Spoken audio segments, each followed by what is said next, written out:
Welcome to Libo University and the video tutorial series for the certification of the Pamana Funeral Expense Benefit. This segment number 2 is titled The Onboarding Process. At the end of this tutorial, you should have become familiarized with the onboarding process, page 1 of the Pamana application, and page 2 of the Pamana application. Before we begin, it is important to remember a few things from the previous lesson when meeting with a client. You may not, under any circumstances, ask any health or medically related questions. It is important to reiterate the fact that this benefit is paid directly to the funeral home and is not insurance. Once an application has gone through the onboarding process correctly, the 2-year qualifying period begins. There are 3 parts to the onboarding process. Number 1, the application review, where our Pamana onboarding team will review the application along with all pertinent documents that must be completely filled out when submitted. Number 2, payment processing, where our Pamana billing team submits the payment selected, either ACH bank draft, credit or debit card, or payroll deduction. Number 3, benefit issuance, printing of Pamana cards and the welcome letter, where our Pamana membership department, once payments have been posted, prints and mails the cards and issues the plan. Then later come the commissions, where our Pamana team pays you, the Pamana advocate, what you have earned in your commissions. Page 1 of the application. Page 1 of the application looks like this. Page 1 of the application can be broken into 5 sections: owner information, participant information, child options, payment summary, and the sign-in. Owner information. The owner is the responsible party for payment. Owner information consists of 10 fields. Field 1 is where the owner's first name goes. Field 2 is where the owner's middle initial belongs. Field 3, right of Field 2, is where the owner's last name goes. Field 4, under Fields 1 and 2, is where the owner's email address belongs. Field 5, under Field 3, is where the owner's telephone number goes. Field 6, right of Field 5, is where the owner's residing address belongs. Field 7, right of Field 6, is a field to be filled out if the owner lives in an apartment. Field 8, right of Field 7, is where the owner's residing city goes. Field 9, right of Field 7, is where the owner's residing state goes. Field 10, right of Field 9, is where the owner's residing zip code goes. Participant information. The participant is the party to be covered by the benefit. In some cases, the owner and the participant will be the same person. If this is the case, both sections still need to be completed. Participant information consists of 14 fields. These first 14 fields are then followed by 2 fillable option lines.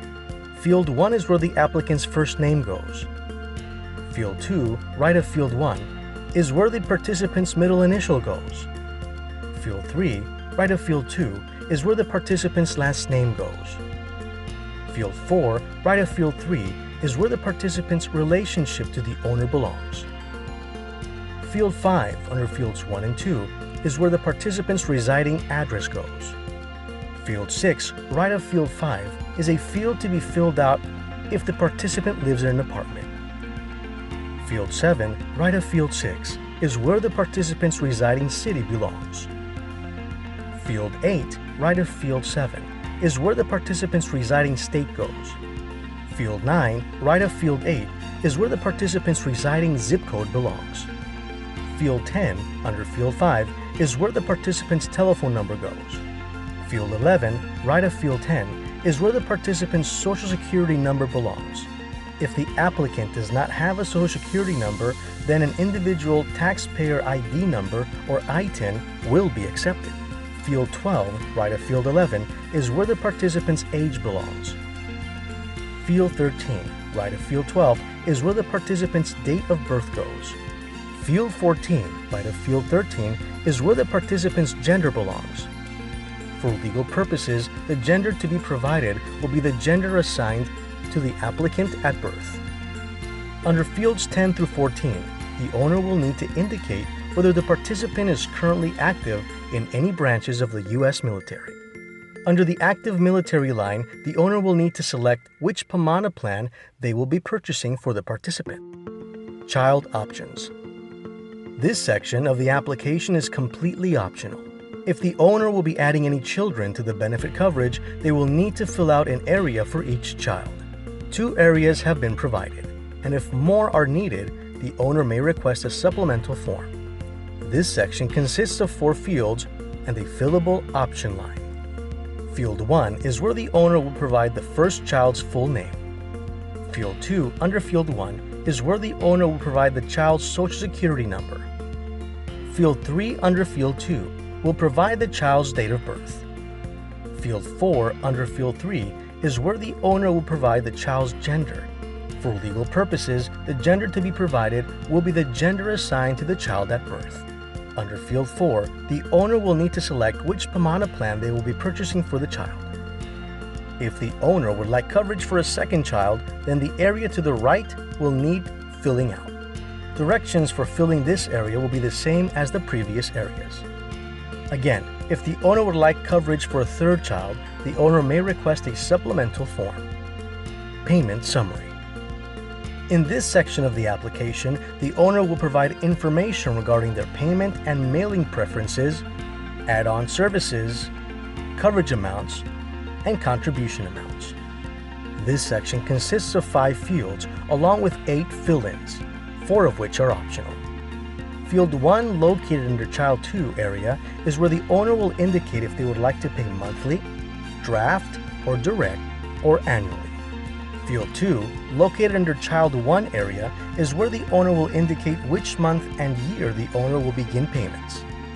Field 3, right of Field 2, is where the owner will indicate in which month and year the company will make the plan effective.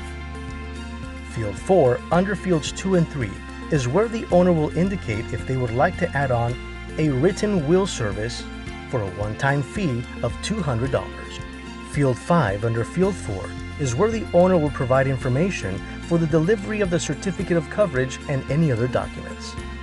There are 2 tables with fill-ins located under Field 4 of this section. One table will be filled in with the amount of coverage, while the table next to it will be filled in with the amount of the contributions. The first fill-in in the coverage table will be filled in with $10,000, $15,000, or $25,000 depending on the plan selected for the participant. The second fill-in in the coverage table will be filled in with $10,000, $15,000, or $25,000 depending on the plan selected for the child. If no child coverage is selected, this field can be filled in with zeros or just left empty. The third fill-in in the coverage table will be filled in with $10,000, $15,000, or $25,000 depending on the plan selected for the second child. If no child coverage is selected in this field, then they can be left at zeros or empty. If there are more than 2 children with coverage, their coverage amounts can be added to the previous field. The last fill-in in the coverage table will be the sum total of the 3 previous fill-ins. On to the next table. The first fill-in in the contribution table will be filled in with the rate provided by their age and gender, depending on the plan selected for the participant. The second fill-in in the contribution table will be filled in with the rate provided by their age and gender, depending on the plan selected for the first child. If no child coverage is selected, this field can be left with zeros or empty. The third fill-in in the contribution table will be filled in with the rate provided by their age and gender, depending on the plan selected for the second child. If no child coverage is selected, this field can be left at zeros or empty. If there are more than 2 children with coverage, their contribution amounts can be added into the previous field. The last fill-in in the contribution table will be the sum total of the 3 previous fill-ins. In this same fill-in, the owner must indicate again whether they're going to be paying monthly or annually. Signing. This is the last section of the first page of the application. Here, the owner, applicant, and member associate will sign. There are 6 fields in this section. Before completing this section, the owner, the applicant, and you, the Pamana advocate, must have completely read and understood the terms and conditions of the Pamana Funeral Expense Benefit. Field 1 is where you will provide your first and last name. Field 2, right of Field 1, is where you will provide your signature. Field 3, right of Field 2, is where you will provide your member associate ID number. Field 4, under Field 1, is where the owner will provide their signature. Field 5, right of Field 4, is where the participant will provide their signature.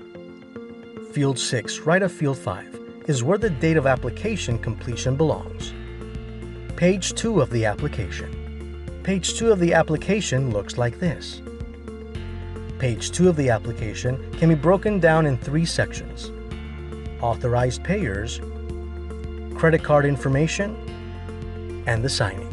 Before we look over the first section, the owner will need to indicate whether the account being used is a checking or savings account. Authorized payers. The first section contains the fields for information regarding the account and the account owners. There are 12 fields in this section. Field 1 is where the owner will provide their first name. Field 2, right of Field 1, is where the owner will provide the middle initial. Field 3, under Fields 1 and 2, is where the owner will provide their last name. Field 4, right of Field 2, is where the owner will provide the first name of a second authorized payer. Field 5, right of Field 4, is where the owner will provide the middle initial of the second authorized payer. Field 6, under Fields 4 and 5, is where the owner will provide the last name of the second authorized payer. Field 7, under Field 3, is where the owner's routing number for the account is provided. Field 8, right of Field 7, is where the name of the owner's financial institution belongs. Field 9, right of Field 8, is where the owner's telephone number belongs. Field 10, under Field 7, is where the owner's account number belongs. Field 11, right of Field 10, is where the owner's residing city belongs.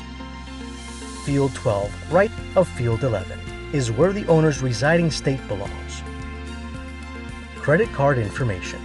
The second section contains all the fields for the owner's credit card information. There are 11 fields in this section. Before we go over these fields, the owner must indicate what the card and payment types are like. Field 1 is where the owner will provide the first name as it appears on the card. Field 2, right of Field 1, is where the owner will provide, if applicable, their middle initial the way it appears on the card.